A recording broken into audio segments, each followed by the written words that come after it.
Good morning. Today, I would like to come and inform our people about a meeting that is going to take place in the Rules Committee in the House of Representatives on Wednesday, November the 17th of 2022. The Cherokee Nation is asking that a treaty that was signed in 1835 be upheld and honored, and a portion of that treaty where it says that the Cherokee Nation is entitled to have a representative in Congress, they are asking that that be honored as well. That would be good if, and only if, they had never been terminated. Because once you are terminated, all rights to your treaties cease to exist.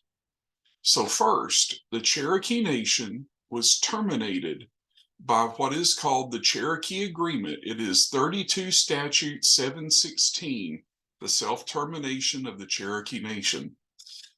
Then, what is even more interesting is that the Cherokee Nation Council elects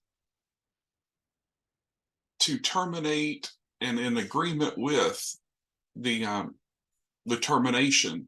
They agreed to that on August the 7th of 1902. So the Cherokee Nation ceased to exist as a government in 1902. Then in 1906, with the fruition of the Curtis Act, the Cherokee Nation again is terminated. And not just the Cherokee Nation, all 5 of the civilized tribes. It had been coming since the original iteration of the Curtis Act in the 1890s. So the Allotment Act was getting ready to take out the Cherokee, and so they preempted it. They agreed to 32 Statute 716 a few years early so they could get to their lands a few years earlier than the other tribes. Well, that brings us to this meeting in Congress. The meeting in Congress should already have been moot. They have no rights under their terminations.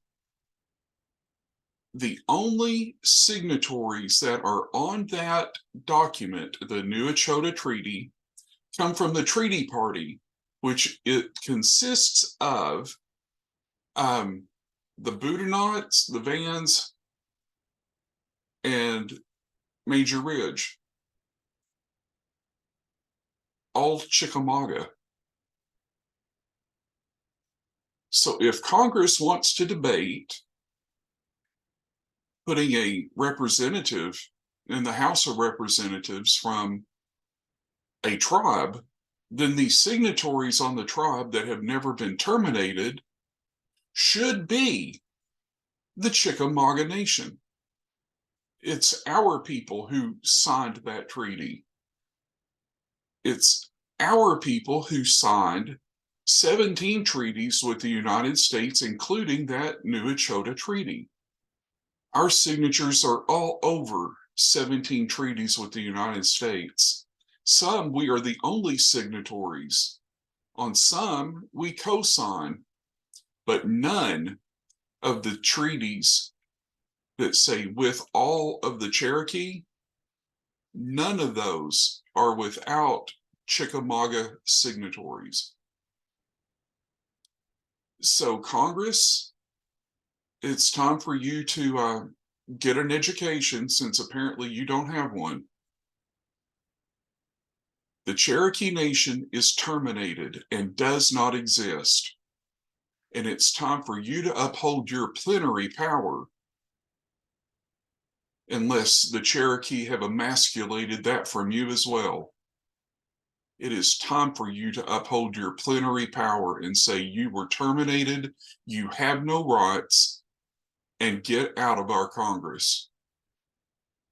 So Congress, step up. The Cherokees do not exist. And tell them to go back to Tahlequah where they belong.